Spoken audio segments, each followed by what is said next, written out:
ಮುರುಗನ್ ದೇವಸ್ಥಾನ ಅದು 6 ಇದಂತಾರೆ ಮುರುಗಂದು, ಅದರಲ್ಲಿ ಒಂದು ತಿರುಚೆಂದೂರು. ಎಲ್ಲ ಫ್ಯಾಮಿಲಿಯಿಂದ ಹೋಗ್ತಾ ಇದೀವಿ ಅನ್ನೋದಕ್ಕೆ ತುಂಬಾ ಖುಷಿಯಿಂದ ಬಂದ.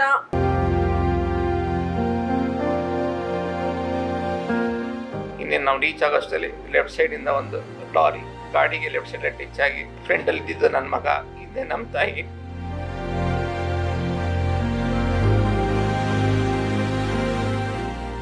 ಒಂದ್ ಕಡೆ ತಾಯಿ ಅವ್ರು ಇಟ್ಕೊಂಡಿದ್ದಾರೆ, ಇನ್ನೊಂದ್ ಕಡೆ ನನ್ನ ಮಗನ್ ನಾನು ಇಟ್ಕೊಂಡಿದ್ದೀನಿ. ಅಷ್ಟು ಬ್ಲಡ್ ಹೋಗಿದ್ದೆ. ಒಬ್ಬ ಪಬ್ಲಿಕ್ ಅಲ್ಲಿ ಒಬ್ಬ ಪೊಲೀಸ್ ಅವ್ನು ಹೆಲ್ಪ್ ಮಾಡಿಲ್ಲ ಅಂದ್ರೆ ಅವ್ನು ಏನ್ ಕೆಲ್ಸಕ್ಕೆ ಲಾಯಕ್ ಸರ್?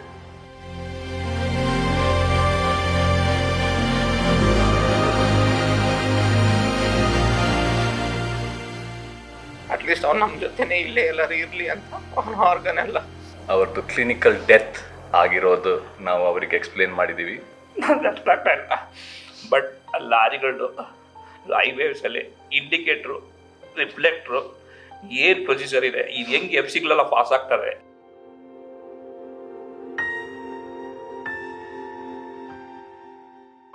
ಅದೆಷ್ಟೋ ಅಪಘಾತಗಳು ದೇವರನ್ನ ಕಾಣೋದಕ್ಕೆ ಹೋಗ್ತಾ ಇರುವಾಗ್ಲೋ ಅಥವಾ ದೇವರನ್ನ ದರ್ಶನ ಪಡೆದು ವಾಪಸ್ ಆಗುವಾಗ್ಲೋ ನಡೀತವೆ. ಆ ಅಪಘಾತಗಳಲ್ಲಿ ಒಂದಷ್ಟು ಜನ ಮೃತಪಡುವಂತ ದಾರುಣ ಘಟನೆಗಳು ನಡೆಯುತ್ತೆ. ಆಗ ನಮ್ಗನ್ಸುತ್ತೆ ದೇವರ ಮೇಲೆ ನಂಬಿಕೆಯು ಹೊರಟೋಗುತ್ತೆ. ಕೆಲವೊಂದು ಕಡೆ ತಮ್ಮದಲ್ಲದ ತಪ್ಪಿನಿಂದಲೂ ಕೂಡ ಪ್ರಾಣಗಳು ಹಾರಿ ಹೋಗುತ್ತೆ. ಅದಕ್ಕೆ ಸಾಕ್ಷಿಯೇ ಇದೀಗ ಒಂದು ಮನ ಕಲಕುವಂತ ಘಟನೆ. ಬೆಂಗಳೂರು ಮೂಲದ ರಾಜಾಜಿನಗರದ ಇಡೀ ಕುಟುಂಬ ತಮಿಳುನಾಡಿನ ತಿರುಚೆಂದೂರಿನಲ್ಲಿರುವಂತ ಮುರುಗನ ದೇವಸ್ಥಾನಕ್ಕೆ ತೆರಳಿ ಅಲ್ಲಿ ಆನಂದವಾಗಿ ಇಡೀ ಕುಟುಂಬ ಭಗವಂತನ ದರ್ಶನವನ್ನ ಪಡೆದು ವಾಪಸ್ ಆಗುವಂತ ಸಂದರ್ಭದಲ್ಲಿ ತಮಿಳುನಾಡಲ್ಲೊಂದೆಡೆ ಲಾರಿ ಮತ್ತು ಕಾರಿನ ನಡುವೆ ಭೀಕರವಾದಂತ ಅಪಘಾತ ಸಂಭವಿಸುತ್ತೆ. ತಂದೆ ತಾಯಿಯ ಹೆದರೆ ಮಗನಿಗೆ ಅತ್ಯಂತ ಗಂಭೀರವಾದಂತ ಗಾಯಗಳಾಗತ್ತೆ. ತಕ್ಷಣ ಆಸ್ಪತ್ರೆಗೆ ಸೇರಿಸ್ಬೇಕು ಅಂದ್ರೆ ಅಲ್ಲಿನ ಪೊಲೀಸ್ನವರು ಸಹಾಯಕ್ಕೆ ಬರಲೇ ಇಲ್ವಂತೆ.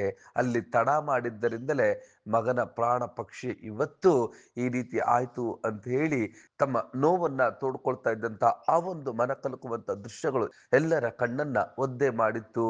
ಅಲ್ಲಿ ನಡೆದಿದ್ದಾದ್ರೂ ಏನು, ಯಾರು ಅವರು ಅಂತೀರಾ, ಅದೆಲ್ಲವನ್ನು ಕೂಡ ದೃಶ್ಯಗಳಲ್ಲಿ ನೋಡೋಣ ಬನ್ನಿ.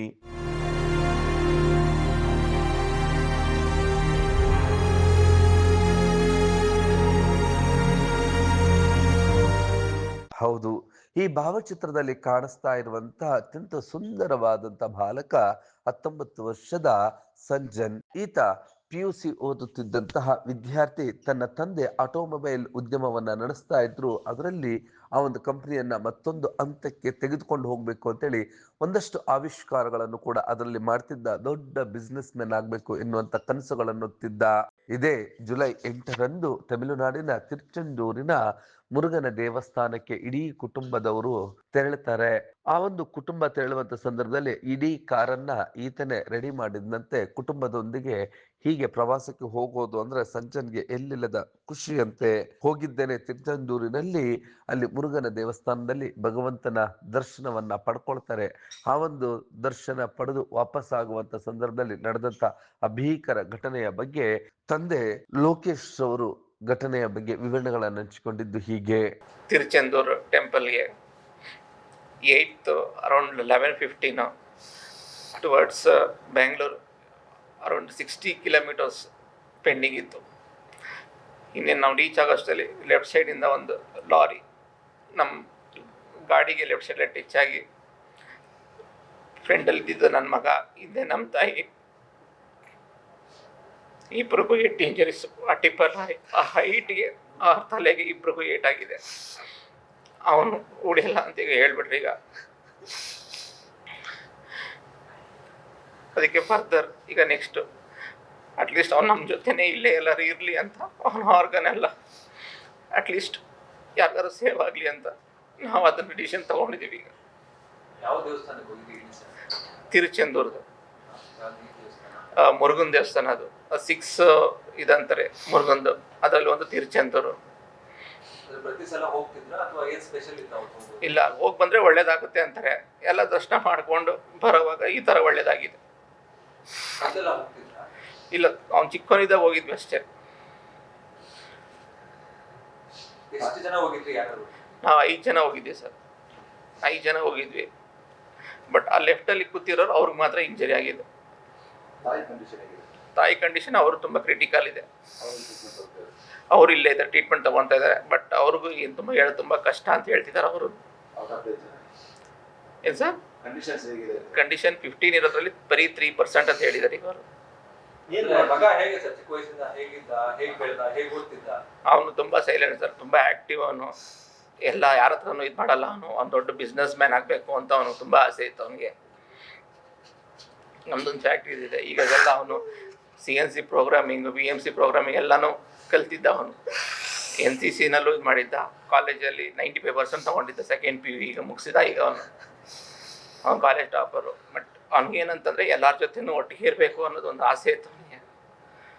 ಫ್ಯಾಮಿಲಿ, ಫ್ರೆಂಡ್ಸು, ಎಲ್ಲ ಫ್ರೆಂಡ್ಸ್ ಹತ್ರನೂ ತುಂಬ ಟೈಮ್ ಸ್ಪೆಂಡ್ ಮಾಡೋನು ನಮ್ಮ ಹತ್ರ ಅವನು. ಬಟ್ ಏನೋ ಗೊತ್ತಿಲ್ಲ ಅದು ಹಿಂಗೆ ಇದಾಗಿದೆ ಅಂತ ಅವನಿಗೆ ಟೈಮು. 8ನೇ ತಾರೀಕು ಸರ್, 11 ಕಾಲಂಗೆ. ಅಲ್ಲಿ ಆಮೇಲೆ ಆಗಿದ ತಕ್ಷಣ ಒಂದೊಂದು ಅಲ್ಲಿಂದ ಮೀರಾ ಹಾಸ್ಪಿಟಲ್ ಅಂತ ಅಲ್ಲಿ ಫಸ್ಟ್ ಏಡ್ ಮಾಡ್ಕೊಂಡ್ವಿ. ಅಲ್ಲಿಂದ ತಿರ್ಗಾ ಕಾವೇರಿ ಹಾಸ್ಪಿಟಲ್ ಬಂದ್ವಿ. ಅಲ್ಲಿ ಅವರು ಇಮಿಡಿಯೇಟ್ ಸರ್ಜರಿ ಮಾಡಬೇಕು, ಬ್ರೈನ್ ಏಟ್ ಆಗಿದೆ ಅಂತ ಹೇಳಿದ್ರು. ನಮ್ಮ ತಾಯಿಯವ್ರಿಗೆ ಏಜ್ ಫ್ಯಾಕ್ಟ್ರಿಗೆ ಸರ್ಜರಿ ಮಾಡೋಕ್ಕಾಗಲ್ಲ ಅಂತ ಹೇಳಿದ್ರು ಅವರು. ಅಲ್ಲಿ ಸರ್ಜರಿ ಆಗಿ ಆಮೇಲೆ ಅಲ್ಲಿಂದ ಈಗ ಒಂದು 3 days ಬ್ಯಾಕ್ ಇಲ್ಲಿ ನಾರಾಯಣಕ್ಕೆ ಬಂದ್ವಿ.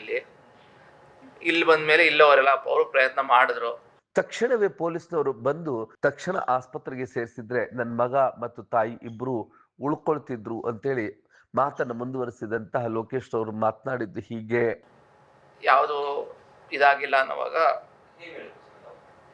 ಅಲ್ಲ ಟ್ರೈ ಮಾಡ್ತೀನಿ ಅಂತ ಹೇಳಿದ್ರು ಅವರು. ಮ್ಯಾಕ್ಸಿಮಮ್ ಟ್ರೈ ಮಾಡ್ತೀನಿ ಅಂತ ಹೇಳಿದ್ರು. ಬಟ್ ಇಲ್ಲ, ರೆಸ್ಪಾಂಡ್ ಮಾಡ್ತಾ ಇಲ್ಲ. ನಾವು ಅದೇ ಮನೇಲಿ ಕೂತ್ಕೊಂಡು ನಾವು ಆಮೇಲೆ ಅಟ್ಲೀಸ್ಟ್ ಈ ಥರ ಆದಮೇಲೆ ಏನೋ ನಮ್ಮ ಜೊತೆನೇ ಇರಲಿ ಅವನು, ಎಲ್ಲೋ ಒಂದು ಕಡೆ ಅಟ್ಲೀಸ್ಟ್ ಅವನು ಆರ್ಗನ್ ಡೊನೇಷನ್ ಮಾಡಿ ಬೇರೆಯವ್ರಿಗೂ ಸ್ವಲ್ಪ ಹೆಲ್ಪ್ಫುಲ್ ಸೇವ್ ಆಗುತ್ತೆ. ಅವ್ನಿಗೆ ಅದೊಂದು ಸೋಷಿಯಲ್ ಕಾಸ್ ತುಂಬ ಇತ್ತು ಅವನಿಗೆ. ತುಂಬ ಎಲ್ರಿಗೂ ನಾವು ಇದಾಗಿರಬೇಕು ನಾವು ಅನ್ನೋದು ಮೈಂಡ್ ಇಂಟೆನ್ಷನ್ ಅವನಿಗಿತ್ತು ಅವನಿಗೆ. ಬಟ್ ಅವನು ಎಲ್ಲೂ ಹೇಳಿರಲಿಲ್ಲ ಅವನದನ್ನು. ಬಟ್ ಆದರೆ ಅವ್ನು ಏನು ಇದಿತ್ತು ನಮಗೆ ಇಷ್ಟ ಎಲ್ಲ ಇತ್ತಲ್ಲ, ಹಂಗೆ ಮಾಡ್ಕೋಣ. ಲಾರಿದು ಮುಂದೆ ಬ್ಯಾಕ್ ಸೈಡಿಂದ ಒಂದು ರಿಫ್ಲೆಕ್ಟ್ರ್ ಇಲ್ಲ, ಒಂದು ರೆಡ್ ಲೈಟ್ ಇಲ್ಲ, ಇಂಡಿಕೇಟ್ರ್ ಇಲ್ಲ, ಲೈಟಲ್ಲಿ ಇಂಡಿಕೇಟ್ರ್ ಇಲ್ಲ, ಯಾವ ಒಂದು ವಿಸಿಬಿಲಿಟಿ, ಲೋ ವಿಸಿಬಿಲಿಟಿ, ಗಾಡಿ ಹೋಗ್ತಿರೋದೇ ಕಾಣಲ್ಲ ನಮಗೆ.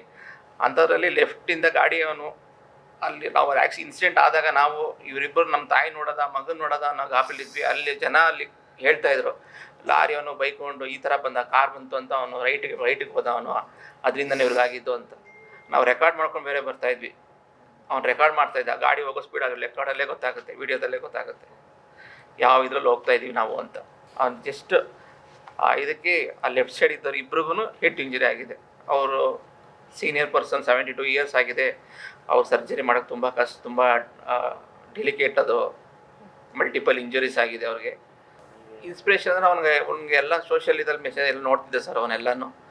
ಅವನು ಹೇಳೋನು ಅವಾಗ ನಾವು ಈ ಥರ ಇದ್ದರೆ ನಾವು ಇಲ್ಲೇ ಎಲ್ಲ ಇರ್ತೀವಲ್ಲ ನಾವು ಅನ್ನೋ ಒಂದು ಮೈಂಡ್ ಸೆಟ್ ಅವ್ನಿಗಿತ್ತು. ಅವನಿಗೆ ಹೇಳೋನು, ನಮ್ಗಂತ ಹೇಳೋನು. ಆ ಒಂದು ಮೈಂಡ್ ವ್ಯೂ ಮೇಲೇ ಏನದು ಅವ್ನು ಈ ಥರ ಡಿಸಿಷನ್ ತೊಗೊಂಡಿದ್ದಾನ ಅಂತ ಒಂದು ಇದು ಏನಂತ. ಅದಕ್ಕೆ ಅವ್ನು ನಮ್ಮ ಜೊತೆನೇ ಎಲ್ಲೋ ಒಂದು ಕಡೆ ಇರ್ತಾನೆ ಅನ್ನೋ ಒಂದು ಹೋಪಲ್ಲಿ. ಮತ್ತು ಬೇರೆಯವ್ರಿಗೆ ಅಟ್ಲೀಸ್ಟ್ ಇಲ್ದಿರೋರಿಗೆ ಅಟ್ಲೀಸ್ಟ್ ಯೂಸ್ಫುಲ್ ಆಗಿರುತ್ತಲ್ಲ, ಅವನು ಎಲ್ಲೋ ಒಂದು ಒಬ್ರಿಗೆ ಎಲ್ಲೋ ಒಂದು ಯೂಸ್ಫುಲ್ ಆಗ್ತಾನಲ್ಲ ಅನ್ನೋ ಕಾನ್ಸೆಪ್ಟು. ಪೊಲೀಸ್ನವರು ತಡ ಮಾಡಿದ್ರು. ಆದ್ಮೇಲೂ ನಾವು ಅಲ್ಲಿನ ಸ್ಥಳೀಯ ಆಸ್ಪತ್ರೆಗೆ ಹೋಗಿ ಪ್ರಥಮ ಚಿಕಿತ್ಸೆಯನ್ನ ಪಡ್ಕೊಂಡ್ವಿ. ನಂತರ ಎಲೆಕ್ಟ್ರಾನಿಕ್ ಸಿಟಿಯಲ್ಲಿ ಇರ್ತಕ್ಕಂಥ ಮತ್ತೊಂದು ಖಾಸಗಿ ಆಸ್ಪತ್ರೆಗೆ ತೆಗೆದುಕೊಂಡು ಬಂದ್ವಿ. ಅಲ್ಲಿ ಶಸ್ತ್ರಚಿಕಿತ್ಸೆ ಆಯ್ತು. ಆದ್ರೆ ಮಗ ಅಷ್ಟೊತ್ತಾಗ್ಲೇ ಗಂಭೀರ ಸ್ಥಿತಿಯನ್ನ ತಲುಪಿದ್ದ ಅಂತೇಳಿ ಈ ನೋವನ್ನ ಬಾಲಕ ಸಂಜನ್ ಅವರ ತಾಯಿ ವಿವರಿಸಿದ್ದು ಹೀಗೆ. ಪ್ರತಿಯೊಂದು ಕ್ಷಣನೂ ಏನ್ ನಡೀತಿತ್ತು ಪ್ರತಿಯೊಂದು ಹೇಳ್ಕೊಂತಿತ್ತು. ಅಮ್ಮ ತುಂಬಾ ಖುಷಿಯಿಂದ ಬಂದ ಸರ್. ಎಲ್ಲ ಫ್ಯಾಮಿಲಿಯಿಂದ ಹೋಗ್ತಾ ಇದೀವಿ ಅನ್ನೋದಕ್ಕೆ ತುಂಬಾ ಖುಷಿಯಿಂದ ಬಂದ. ಅವನೇ ಕಾರೆಲ್ಲ ರೆಡಿ ಮಾಡಿಸ್ಕೊಂಡ, ಅವನೇ ಗಾಡಿ ತಂದು ಮನೆ ಹತ್ರ ಪಾರ್ಕ್ ಮಾಡ್ಕೊಂಡು ಬೆಳಗ್ಗೆ ಹೋಗೋಗೆಲ್ಲ ಒಟ್ಟಿಗೆ ಹೋಗ್ತೀವಿ ಮಮ್ಮಿ ಅಂತಂದ. ಹೋಗೋ ವೇಲೂ ಅವನು ತುಂಬ ಖುಷಿಯಿಂದಾನೇ ಬಂದ.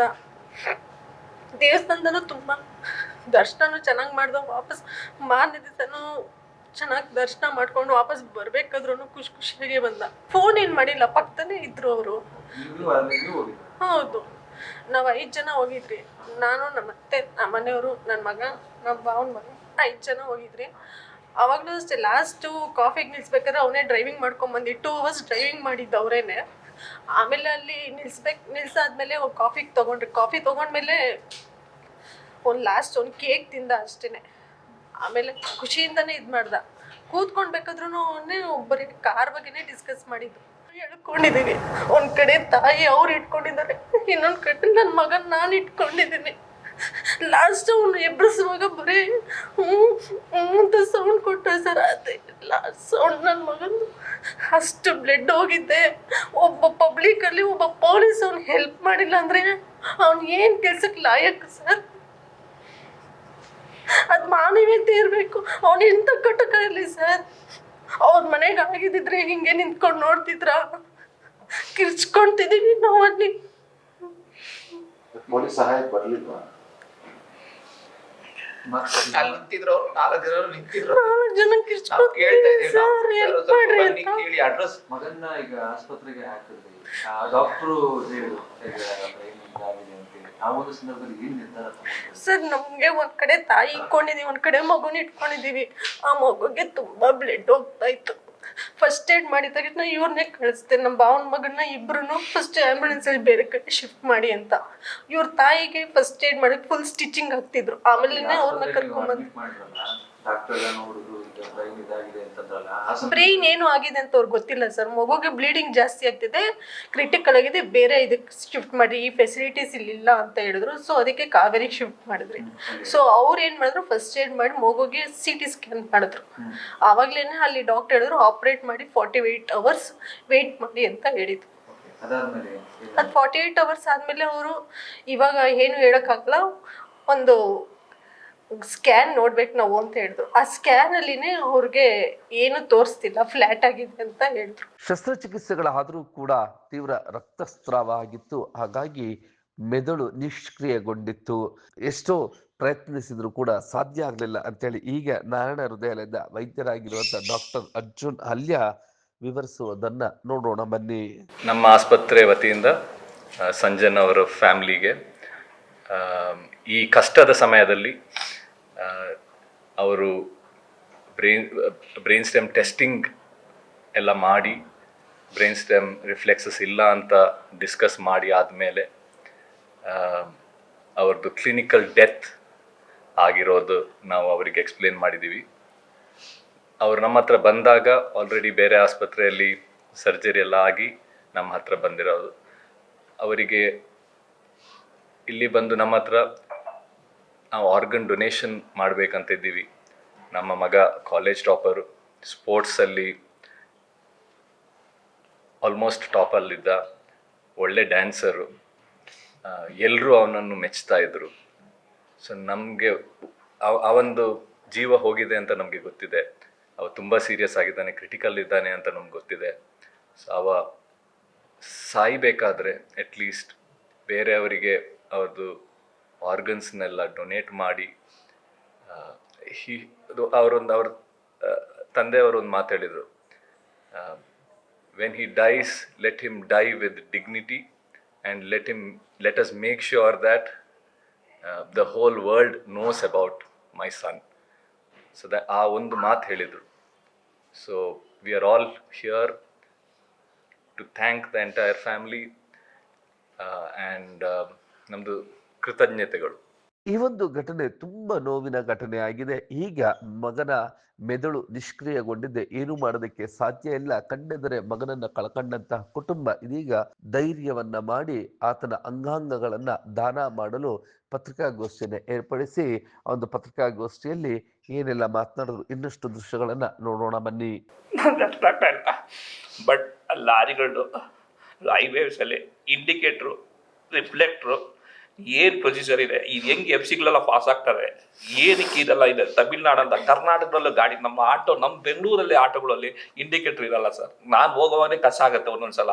ಅಂತ ವಿಸಿಬಿಲಿಟಿ ಇಲ್ಲದೆ ಇರುವಾಗ ಇವ್ನು ಯಾವ ಆಕ್ಸಿಡೆಂಟ್ ಇವ್ನು ಮಾಡಿಲ್ಲ ಅಂತ ಯಾರ ಮೇಲೂ ತಪ್ಪು ಬೇಡ.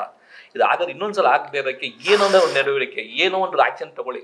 ಅದೊಂದು ನಮ್ಮ ಗೌರ್ಮೆಂಟ್, ಎಲ್ಲ ಗೌರ್ಮೆಂಟ್ಗೂ ರಿಕ್ವೆಸ್ಟ್ ಕೇಳ್ತೀನಿ. ಇದು ಎಲ್ಲಿ ಯಾವ ಸ್ಟೇಟ್ ಅಂದಿಲ್ಲ, ಯಾವ ವರ್ಲ್ಡಲ್ಲೂ ಬೇಡ, ಯಾವ ಪ್ರಪಂಚದಲ್ಲೂ ಬೇಡ. ಇಂಥ ನೋವುಗಳು ಯಾರು ಅನುಭವಿಸಬೇಡ. ಈ ಫ್ಯಾಮಿಲಿ ಮಗು ಒಂದೇ ಒಂದು ಮಗು ಇತ್ತು, ಚಿನ್ನದಂಥ ಮಗು. ಅದು ನಾನು ಏನಂತ ಹೇಳೋದು ಗೊತ್ತಿಲ್ಲ. ನನ್ನ ಮಗು ಜೊತೆ ನಮ್ಮ ತಾಯಿನ ಕೊಟ್ಬಿಟ್ರು ನಾನು ಕರ್ಕೊಂಡು ಹೋಗ್ತೀನಿ ಸರ್. ಆ ತಾಯಿನ ಅನುಭವಿಸೋಕ್ಕಾಗಲ್ಲ ನೋವುಗಳು. ಅದು ಒಂದೇ ರಿಕ್ವೆಸ್ಟ್ ನಾನು, ಆಗಲ್ಲ ಏನು ನಮ್ಮ ಸೀನಿಯರ್ ಗೊತ್ತಿಲ್ಲ ನನಗೆ, ದಯವಿಟ್ಟು ಇಬ್ಬರನ್ನು ತಿಳಿಸ್ಕೊಟ್ಬಿಡಿ. ಈ ಕಾರು ಅಪಘಾತ ಆಗಿರ್ತಕ್ಕಂಥದ್ದು ಅಂದ್ರೆ ಕಾರಿನ ಎಡಭಾಗದಲ್ಲಿ ಮಗ ಸಂಜನ್, ಹಿಂಭಾಗದಲ್ಲಿ ತಾಯಿ ಕುಳಿತಿದ್ರಂತೆ, ಲೋಕೇಶ್ ಅವರ ತಾಯಿ. ಆ ಒಂದು ಲಾರಿಗೆ ಡಿಕ್ಕಿ ಹೊಡೆದಂಥ ಸಂದರ್ಭದಲ್ಲಿ ಅವರಿಗೆ ತೀವ್ರವಾದಂಥ ಗಾಯ ಆಗಿತ್ತು. ಆದ್ದರಿಂದಲೇ ಈ ಒಂದು ಘಟನೆ ನಡೆದಿದ್ದು. ಈಗ ಮಗನನ್ನ ಕಳ್ಕೊಂಡಂತಹ ಕುಟುಂಬ ಒಂದು ಕಡೆ ತೀವ್ರವಾದಂತಹ ನೋವು, ಮತ್ತೊಂದು ಕಡೆ ಮಗನನ್ನ ಬೇರೆ ಯಾರಲ್ಲೋ ನಾವು ಕಾಣಬಹುದು, ಅವನ ಅಂಗಾಂಗಗಳನ್ನ ದಾನ ಮಾಡಿದ್ರೆ ಒಂದು ಸಾರ್ಥಕತೆ ಇರುತ್ತೆ ಅಂತೇಳಿ ಸಾವಿನಲ್ಲೂ ಕೂಡ ಸಾರ್ಥಕತೆಯನ್ನ ಕಂಡಂತಹ ಕುಟುಂಬ ಇದು. ಈ ಕುಟುಂಬಕ್ಕೆ ಆ ಭಗವಂತ ಆ ನೋವನ್ನ ಭರಿಸುವಂತ ಶಕ್ತಿಯನ್ನ ನೀಡ್ಲಿ, ಇನ್ಯಾರಿಗೂ ಕೂಡ ಇಂತಹ ಒಂದು ಘಟನೆ ಆಗದಿರ್ಲಿ ಅಂತ ಆ ಭಗವಂತನ ನಾವೆಲ್ಲರೂ ಕೂಡ ಪ್ರಾರ್ಥಿಸೋಣ. ಭಗವಂತನಲ್ಲಿ ಸಂಜನ್ ಮತ್ತೊಮ್ಮೆ ಹುಟ್ಟಿ ಬರ್ಲಿ ಅಂತೇಳಿ ನಾವೆಲ್ಲರೂ ಕೂಡ ಪ್ರಾರ್ಥಿಸೋಣ. ನೀವು ಈ ಕೂಡ ಎಲ್ಲ ನಮ್ಮ ಚಾನಲ್ಗೆ ಸಬ್ಸ್ಕ್ರೈಬ್ ಆಗಿಲ್ಲ ಅಂದರೆ ಸಬ್ಸ್ಕ್ರೈಬ್ ಬಟನನ್ನು ಕ್ಲಿಕ್ ಮಾಡಿ, ಪಕ್ಕದಲ್ಲಿರೋ ಬೆಲ್ ಐಕನನ್ನು ಕ್ಲಿಕ್ ಮಾಡಿ. ನಾವು ಅಪ್ಲೋಡ್ ಮಾಡುವಂತಹ ವಿಡಿಯೋಸ್ ನಿಮಗೆ ನೋಟಿಫಿಕೇಶನ್ ಬರುತ್ತೆ.